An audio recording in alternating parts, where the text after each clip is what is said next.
Hello student, তোমরা যারা ক্যালকাটা ইউনিভার্সিটির আন্ডারে থার্ড সেমিস্টারে এমডিসি কোর্স অর্থাৎ পাস কোর্সের ছাত্রছাত্রী আছো এবং তোমাদের রাষ্ট্রবিজ্ঞান সাবজেক্টটা আছে, তোমাদের জন্য আজকের ক্লাসটা খুবই গুরুত্বপূর্ণ। আজকে সিসি 3 পেপার থেকে মোস্ট ইম্পর্টেন্ট দুটি 15 নম্বরের প্রশ্নের উত্তর নিয়ে আলোচনা করব এবং এর মধ্যে তোমরা একটি প্রশ্ন পরীক্ষায় কমন পাবে, এটুকু 100% নিশ্চিত। দেখো, প্রথম প্রশ্ন, ভারতের রাজনীতিতে আঞ্চলিক রাজনৈতিক দলের উদ্ভবের কারণ। প্রথমেই তোমরা ইন্ট্রোডাকশন অর্থাৎ ভূমিকা দিয়ে শুরু করবে। সেখানে কি লিখবে? দেখো, ভূমিকা। গণতান্ত্রিক শাসন ব্যবস্থায় রাজনৈতিক দলের অস্তিত্ব অপরিহার্য। ভারত একটি বিশাল ও বৈচিত্র্যপূর্ণ উদারনৈতিক গণতান্ত্রিক দেশ, তাই এখানে বহুদলীয় ব্যবস্থা গড়ে উঠেছে। ভারতের দলীয় ব্যবস্থার অন্যতম বৈশিষ্ট্য হলো এখানে জাতীয় কংগ্রেস বা বিজেপির মতো সর্বভারতীয় দলের পাশাপাশি প্রচুর সংখ্যক আঞ্চলিক দল যেমন তৃণমূল কংগ্রেস, ডিএমকে শক্তিশালী উপস্থিতি লক্ষ্য করা যায়। এবার আঞ্চলিক দলের সংজ্ঞা। সাধারণ অর্থে যে দলের কর্মসূচি ও কার্যকলাপ একটি নির্দিষ্ট ভৌগোলিক সীমানা বা রাজ্যের মধ্যে সীমাবদ্ধ থাকে এবং যারা মূলত আঞ্চলিক স্বার্থ রক্ষায় ব্রতী হয় তাদের আঞ্চলিক দল বলা হয়। নির্বাচন কমিশনের স্বীকৃতি পেতে হলে বিধানসভা নির্বাচনে নির্দিষ্ট সংখ্যক ভোট ও আসন পেতে হয়। এবার হচ্ছে আঞ্চলিক দলের উদ্ভব বা বিকাশের কারণ। এখানে প্রথম কারণ কি আছে? জাতিগত ও সাংস্কৃতিক বৈচিত্র্য। ভাবগত ধারায় ভারত এক হলেও বাস্তবে এটি বহু জাতি, ধর্ম ও সংস্কৃতির মিলনক্ষেত্র। অনেক সময় বিশাল জাতীয় দলগুলি ক্ষুদ্র জাতিগোষ্ঠীর নিজস্ব সংস্কৃতি বা স্বার্থ রক্ষা করতে ব্যর্থ হয়। এই পরিচিতির সত্তার সংকট থেকে আঞ্চলিক দলের জন্ম হয়। উদাহরণস্বরূপ পাঞ্জাবের শিখ সম্প্রদায়ের স্বার্থ রক্ষায় আকালি দলের উত্থান বা আসামের অসম গণ পরিষদের জন্ম। তারপরে বলা হচ্ছে অর্থনৈতিক বৈষম্য ও বঞ্চনাবোধ। ভারতের সব রাজ্যের অর্থনৈতিক উন্নয়ন সমানভাবে হয়নি। কেন্দ্রীয় সরকারের পরিকল্পনায় কিছু রাজ্য সুবিধা পেলেও অনেক অঞ্চল অবহেলিত থেকে গেছে। এই অসম উন্নয়নের পিছিয়ে পড়া মানুষের মনে বঞ্চনা বোধ জন্ম দেয়। স্থানীয় নেতারা এই ক্ষোভকে কাজে লাগিয়ে আঞ্চলিক দল গড়ে তোলেন। ঝাড়খণ্ড মুক্তি মোর্চা এর উত্থান এই আঞ্চলিক বঞ্চনার ইতিহাস থেকেই ঘটেছে। এবার হচ্ছে ভাষাগত কারণ। ভাষা ভারতের রাজনীতির একটি অত্যন্ত স্পর্শকাতর বিষয়। দক্ষিণ ভারতে হিন্দি ভাষা চাপিয়ে দেওয়ার বিরোধিতার মধ্যে দিয়ে আঞ্চলিকতাবাদের তীব্র প্রকাশ ঘটে।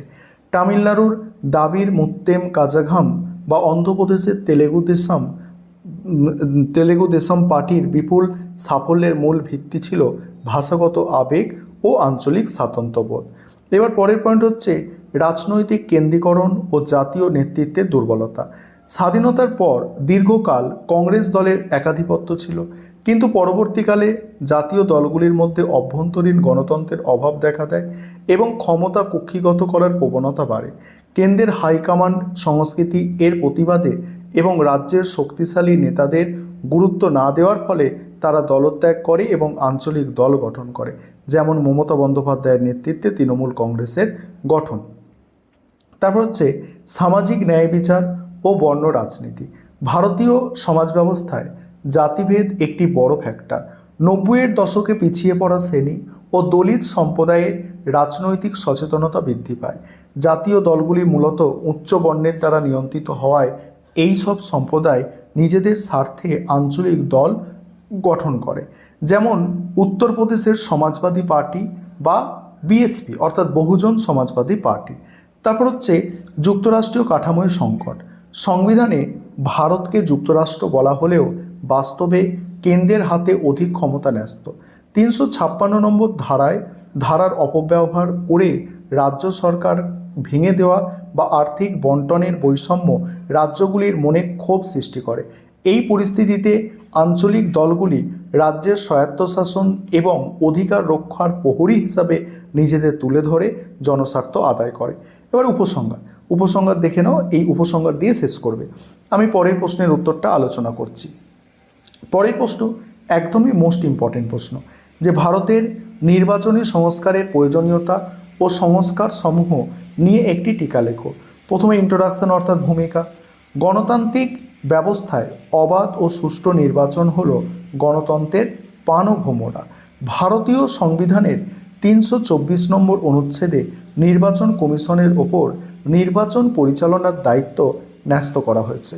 ভারত বিশ্বের বৃহত্তম গণতান্ত্রিক দেশ হলেও স্বাধীনতার পর থেকে বর্তমান সময় পর্যন্ত নির্বাচনী ব্যবস্থায় একাধিক ত্রুটি বিচ্যুতি পরিলক্ষিত হয়েছে। আর এই ত্রুটিগুলি দূর করে নির্বাচন প্রক্রিয়াকে আরও স্বচ্ছ, নিরপেক্ষ ও গ্রহণযোগ্য করে তোলার যে ধারাবাহিক পরিবর্তন বা সংশোধন করা হয় তাকেই নির্বাচনী সংস্কার বলা হয়। এবার নির্বাচনী সংস্কারের প্রয়োজনীয়তা, এই পয়েন্টটা নিয়ে আলোচনা করব। তার আগে যে বিষয়টা তোমাদের বলার আছে, তোমাদের জন্য অনলাইন কোচিং ক্লাস চলছে। তোমরা যারা পেইড ব্যাচে অ্যাডমিশন নিতে ইচ্ছুক আছো বা আমাদের থেকে স্টাডি মেটেরিয়াল পারচেস করতে চাইছো, অবশ্যই তোমরা স্ক্রিনে দেওয়া নম্বরে যোগাযোগ করবে। দেখো, এখানে নির্বাচনী সংস্কারের প্রয়োজনীয়তা, এই পোর্শনটা এবার তোমরা বোঝার চেষ্টা করো। দেখো, এখানে প্রথম প্রয়োজনীয়তা কি? প্রথম প্রয়োজনীয়তা হচ্ছে যে ভারতের নির্বাচনে অর্থশক্তি অর্থাৎ মানি পাওয়ার, ঠিক আছে, অর্থশক্তির অপব্যবহার একটি প্রধান সমস্যা। নির্বাচনের সময় নির্ধারিত ব্যয়ের সীমার চেয়ে বহুগুণ বেশি অর্থ ব্যয় করা হয়, যা কালো টাকার প্রভাব বাড়ায় এবং সমাজের মধ্যবিত্ত প্রার্থীদের পক্ষে নির্বাচনে প্রতিদ্বন্দ্বিতা করা কঠিন হয়। তারপরে কি? দ্বিতীয়ত হচ্ছে পেশি শক্তির ব্যবহার ও রাজনীতির দুর্বৃত্তায়ন নির্বাচনী প্রক্রিয়ার স্বচ্ছতাকে নষ্ট করে। অপরাধমূলক কাজে যুক্ত ব্যক্তিদের প্রার্থী হওয়ার প্রবণতা বৃদ্ধি পাওয়ায় আইনসভার পবিত্রতা ক্ষুণ্ণ হচ্ছে। থার্ড, নির্বাচনে জাতি, ধর্ম, সম্প্রদায়ের সংকীর্ণ ব্যবহার ভারতের ধর্মনিরপেক্ষতার ভাবমূর্তিকে আঘাত করে। ভোট ব্যাংকের রাজনীতি অনেক সময় যোগ্য প্রার্থী নির্বাচনের পথে বাধা হয়ে দাঁড়ায়। এবার চতুর্থ, ভারতে ফার্স্ট পাস্ট দ্য পোস্ট ব্যবস্থায় অনেক সময় দেখা যায় মোট প্রদত্ত ভোটের 50% কম ভোট পেয়েও কোনো দল সরকার গঠন করেছে। এতে জনগণের প্রকৃত রায়ের প্রতিফলন ঘটে না। তাই এই ব্যবস্থার সংস্কার নিয়েও বিতর্কের অবকাশ রয়েছে। এবারে নির্বাচনী সংস্কার সমূহ ও বিভিন্ন কমিটির সুপারিশ, এই পোর্শনটা এবার তোমরা বোঝো। এবং তোমরা যদি ফুল মার্কস পেতে চাও, এরকমভাবে তোমাদের উত্তরগুলো লিখতে হবে, এটা তোমরা কিন্তু মাথায় রাখবে। চলো বাকি পোর্শনটা তোমরা বুঝে নাও, এবং যাদের স্টাডি মেটেরিয়াল পারচেস করার দরকার আছে অবশ্যই তোমরা স্ক্রিনে দেওয়া নম্বরে যোগাযোগ করে আমাদের থেকে স্টাডি মেটেরিয়াল পারচেস করে নিতে পারো। দেখো, এখানে নির্বাচন ব্যবস্থার এই ত্রুটিগুলি দূর করার জন্য গত কয়েক দশকে একাধিক কমিটি হয়েছে এবং তাদের সুপারিশের ভিত্তিতে বেশ কিছু গুরুত্বপূর্ণ সংস্কার সাধিত হয়েছে। এগুলো কি? প্রথম হচ্ছে তারাকুণ্ডে কমিটি ও ভোটাধিকারের বয়স।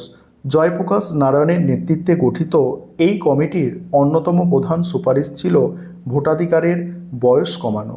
পরবর্তীতে 61তম সংবিধান সংশোধনের আইনের মাধ্যমে ভারতে ভোটাধিকারের বয়স 21 থেকে কমিয়ে 18 করা হয়, যা যুব সমাজকে রাজনীতিতে অংশগ্রহণ করতে সাহায্য করেছে। তারপরেই আছে দীনেশ গোস্বামী কমিটি। এই কমিটির সুপারিশগুলি নির্বাচনী সংস্কারের ইতিহাসে মাইল ফলক। কি?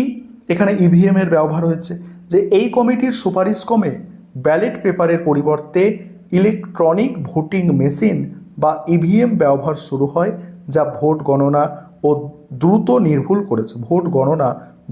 নির্ভুল করেছে। তারপরে কি? পরিচয়পত্র। জাল ভোট বন্ধ করার জন্য সচিত্র পরিচয়পত্র বা এপিক কার্ড ব্যবহার বাধ্যতামূলক করার প্রক্রিয়া শুরু হয়। এবার ইন্দ্রজিৎ গুপ্ত কমিটি কি বলছে?